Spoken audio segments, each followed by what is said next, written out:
Yes, guys, welcome back to SFeatleyTV, and we're here for another fan cam as Arsenal draw 0-0 against Brighton at the Amex Stadium, the former stadium, whatever you want to call it, at Brighton Stadium. Let's call it that one. But I've got Luke, resident Gooner here. How are you, mate? Yeah, good mate. How you doing? Yeah, I'm trying to wake up now after that, but wake up but stressed, but like stressful sleeping. That is. Right, but how do you look at it from an Arsenal fan's point of view? Uh, from an Arsenal fan point of view, yeah, it's a mixed one. I mean, given where we're at the moment, I actually I think it's we've walked away with the point. I mean, if you watched all 90 minutes of that, you'd have thought I think Brian deserved more from that. If I'm honest, we didn't do too much really, especially going forward. I felt like if we'd have scored, it would have been completely against the run of play. We didn't really start even racking up corners till the sort of last 20 minutes. So yeah, a tough watch actually. There's some real poor performances there individually, and ironically, they were the counterparts to some of their best performances. So yeah, a tough watch.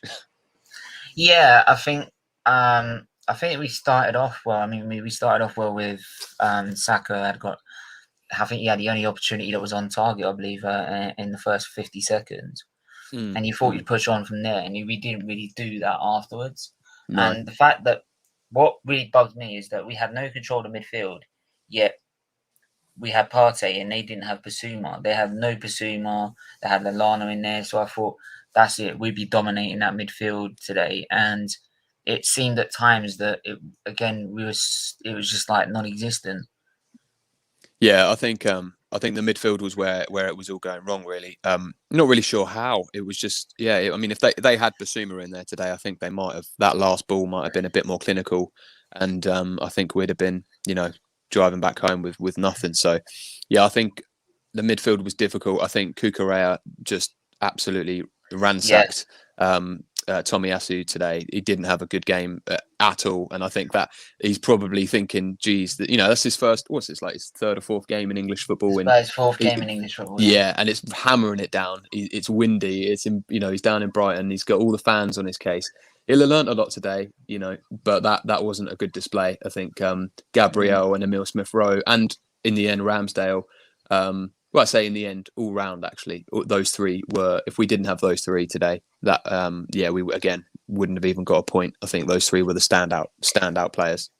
Yeah, I think Ramsdale for me. I think one key save was towards the end. Ramsdale with a key save or a cross ball. There, if it didn't stop that cross in, it would have been a goal. Going to be more pay as well, and I can't stand him, and it would have been more pay after doing nothing all game. Just anyway, very happy Ramsdale got hands to that.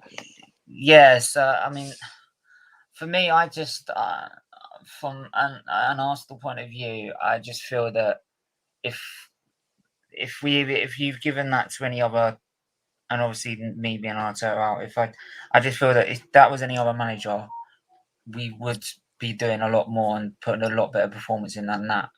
For me, where do you sit with that? Do you and with the manager? Because I know like you're Arteta and I don't know if you still are or not, but where do you sit with it all now? I mean, obviously after the first 3 games. Yeah. Obviously, we had the 3 games after with Burnley, Norwich, and Spurs, and obviously now seeing that draw with a Potter side that no matter who they've got missing seems to be able to pull out a performance against us. Yeah, definitely taking nothing away from them because they were better today. Potter, everybody know if you watch any football that Potter puts on, you know he's a good manager. So, but taking that aside, I think Arteta, I was behind him. There was a time at the end of last season going into the summer window where I thought if he's going to go, it's going to be now. But if he doesn't, I'll really get behind him. And the window I thought was quite good. It started off terribly, the transfer window, but it rounded off quite nicely in the end. I was quite happy with with who he had come in. And then the season started. I mean, the preseason was bad enough. Watching this preseason was terrible. And then the season started and got worse and worse and worse. I know we had a tough few opening fixtures, but it doesn't even matter really about results sometimes. We just want to see a performance. And they were so tragic that Anyway, since then, I think since he said, look, give me my squad together and we'll play. And I thought, look, I'm going to give him patience, and he's earned more patience. That's what he hasn't earned my like trust. Like I'm going to run around and say, he's the best manager in the world and I want to keep him forever. But he's bought more time for me after those three on the bounce, especially last week. I mean, there wasn't an Arsenal fan that was that wasn't buzzing after last week, and I think this was the first game I was actually excited, kind of going in after that North London derby, thinking, oh, it's starting to really click here, and then it was not. It was just it wasn't good today. But for me, it just showed to me like it was that showed maybe sort of how bad Spurs were. And that's not taking away how good we were, but it's also taking. No, you're bang on. You're absolutely how bang bad on. Spurs were. Yeah, no, you're completely bang on. I think you look at where we were picking up the ball and how we were springing on Spurs. But today we were still picking up the ball in those areas, but we were getting shut down. We weren't making really any decent like runs in behind. So yeah, I think it does show how bad Spurs were last week. It really does. They were very poor. But today, individual performances and really opened. Trust the process. Yeah, this is welcome to this, Spurs. Yeah, it's look, I think I've been jealous of Spurs the last couple of seasons. Truly, they've been in some big games in the last 3-4 years that we haven't been, and but they're falling apart. But that's a whole nother thing. With Arsenal, I think Arteta is clearly backed. Arteta's staying. He's staying this season, at least in my opinion. He'll see this whole season out. So I'm not going to hurt myself even more than I do as a bloody Arsenal fan by stressing too much over it. I'm just going to try and back the team as much as I can. And, performances like last week make it easy to do. Performances like today weren't too bad. It wasn't, we weren't abysmal and, absolutely dreadful and, lost 3-0 or anything. I think we'll come away from that thinking Brighton are an in-form team.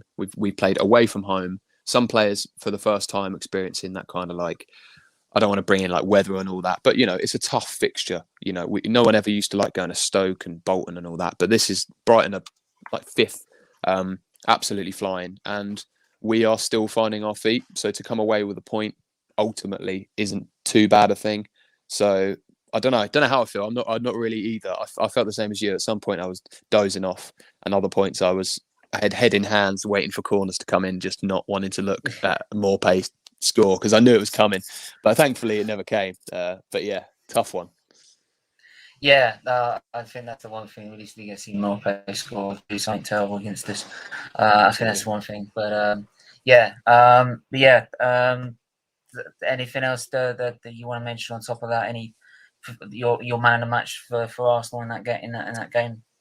I mean, man of the match for Arsenal, it's tough actually because I think Gabriel was immense. However, I thought the only spark from getting the ball from the defence to the front and even right to the end, I think Emile Smith-Rowe might just pip it for me. Given his age, him and Saka absolutely carry this team for so much. So as much as I think Gabriel was seriously the amount of headers he won, but Ben White played all right, not on the ball, but his clearances were good. But Gabriel all round strong, gets the ball out, distributes it really nicely, and I just thought he was strong everywhere he needed to be. But I am going to I'd give my man a match to Emile Smith-Rowe because I just thought he just ran anything good looked like it was coming from him, whether he was the guy receiving the ball or the guy playing it, running through the middle, tackling, tracking back. The kid does everything. So yeah, I'll give it him. All right, cool. Make sure to keep your notifications on. There'll be more on the fan cams on the way. Thanks to Luke for coming on again, and we'll see you guys soon.